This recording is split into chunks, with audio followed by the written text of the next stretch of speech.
प्रिय विद्यार्थियों, आज हम एक बस में यात्रा करेंगे। जो बस बहुत पुरानी है और लेखक के शब्दों में कहें तो बहुत बूढ़ी है। लेखक हैं हरिशंकर परसाई और वो यात्रा कराएंगे हम एक बहुत ही पुरानी बस में, लाचार बस में। हमारे आज के निबंध का नाम है बस की यात्रा। आइए पढ़ते हैं इस निबंध का सार। बस की यात्रा श्री हरिशंकर परसाई द्वारा लिखा गया एक व्यंग्य है। व्यंग्य होता है जब हम किसी बात को मजाक के रूप में प्रस्तुत करते हैं, कटाक्ष करते हैं। इसमें लेखक ने एक पुरानी बस की हालत का अति हास्यपूर्ण वर्णन किया है। लेखक बताता है कि वह एक बार उसने और उसके 4 मित्रों ने सोचा कि वे शाम को 4 बजे वाली बस से घर चले।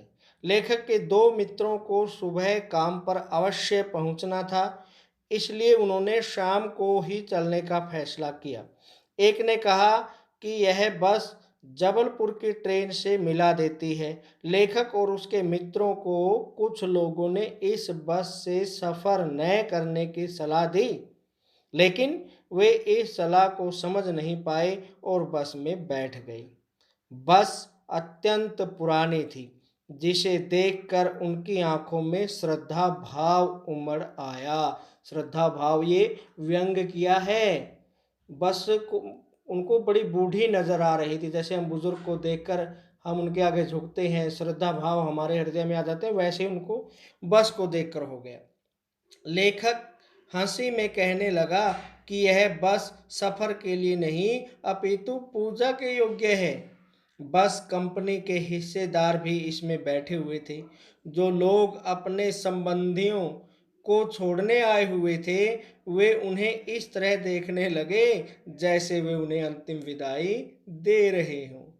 इंजन स्टार्ट हो गया, लेकिन ऐसा लगा जैसे बस ही इंजन हो। मतलब खड़कने की आवाज़ सिर्फ इंजन में नहीं, पूरे बस में आ रही थी। स्टार्ट होने पर ऐसा लगा कि पूरी की पूरी बस ही इंजन है।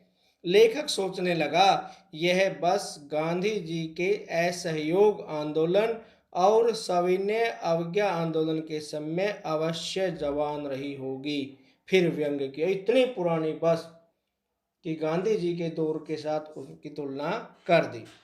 लेखक को यह पता ही नहीं चला कि वह सीट पर बैठा है या सीट उस पर बैठी है। सीटों की हालत खराब हो चुकी थी। अचानक बस चलते चलते रुक गई। कारण पता चला कि पेट्रोल की टंकी में छेद हो गया है। ड्राइवर ने बाल्टी में पेट्रोल निकालकर नली द्वारा उसे इंजन में भेजना शुरू कर दिया। लेखक मन ही मन में सोचने लगा कि इसका क्या भरोसा, इसकी ब्रेक भी फेल हो सकती है, स्टीयरिंग टूट सकता है। झील को आते देख लेखक सोचता है कि अब तो यह अवश्य इसमें गोता लगा जाएगी। बस अचानक फिर रुक गई, लेकिन बस कंपनी के हिस्सेदार इतने पर भी कहने लगे, बस तो फर्स्ट क्लास है जी, यह तो इत्तेफाक की बात है। लेखक को अंतर मन में गलानी हो रही थी कि वह वृद्धा पर सवार होकर जा रहा है। अगर रास्ते में इसका प्राणांत हो गया तो इसकी अंत्येष्टि यहीं करनी पड़ेगी। हिस्सेदार साहब ने इंजन खोलकर कुछ ठीक किया और बस चलने लगी। पीछे से आती गाड़ी को बस रुककर कहती, निकल जाओ बेटी, अभी तो वह उम्र ही नहीं रही। अचानक पुलिया पर पहुंचने पर बस का एक टायर फिस हो गया। अब कठिनाई और बढ़ गई। लेखक और उसके मित्रों ने समय पर पहुंचने की उम्मीद छोड़ दी। अब सब आराम से हंसी मजाक करने लगे। रास्ता रेंगते रेंगते कटने लगा। तो बच्चों, आपने पढ़ा ये निबंध एक मजाक मजाक में अपनी यात्रा, बस की यात्रा का लेखक ने वर्णन किया है। किस प्रकार बस की हालत कितनी खस्ता खसता है और किस प्रकार वो रेंग रेंग कर अपने सफ़र तक पहुंचते हैं।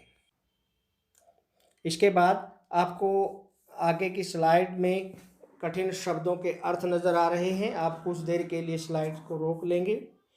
आपने स्लाइड तो हर जगह रोकनी है, जहाँ पर भी आपको पढ़ना है लिखना है सभी जगह एक बार थोड़ी थोड़ी देर के लिए रोक लेंगे।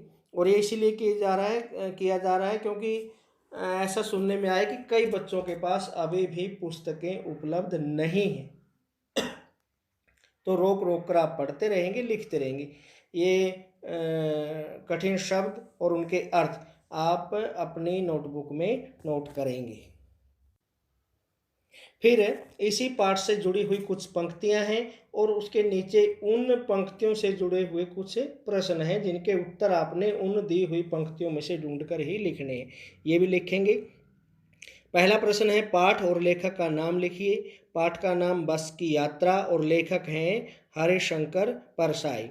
बस को देखकर लेखक के मन में श्रद्धा क्यों उमड़ पड़ी? बस को देखा तो श्रद्धा उमड़ पड़ी। खूब वयोवृद्ध थी, यानी बस बहुत पुरानी थी। वयोवृद्ध का मतलब होता है आयु में वृद्ध होना, बूढ़ा या बूढ़े होना। तो बस पुरानी थी। कौन सिर्फ पूजा के योग्य था और क्यों पूजा के योग्य? बस थी। क्यों? क्योंकि वो बहुत वृद्ध थी, पुरानी थी, जीर्ण शीर्ण दशा में थी, उसमें सफर करना नहीं चाहते थे लोग। बस को सदियों का अनुभव कैसे था? सदियों यानी सैकड़ों वर्षों का। क्यों? क्योंकि उस पर अनेक स्थानों पर टूट फूट के निशान थे। सदियों के अनुभव के निशान लिए हुए थे। निशान लेना, टूट फूट के निशान थे। अगली 2 स्लाइड्स में आपको 2-2 करके 4 प्रश्न और नजर आएंगे। वैकल्पिक प्रश्न है जिसके विकल्प दिए हुए हैं।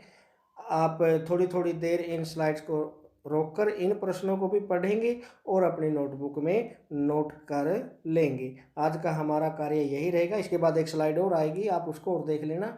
उसके बाद मिलते हैं अगले कार्य में कल। धन्यवाद।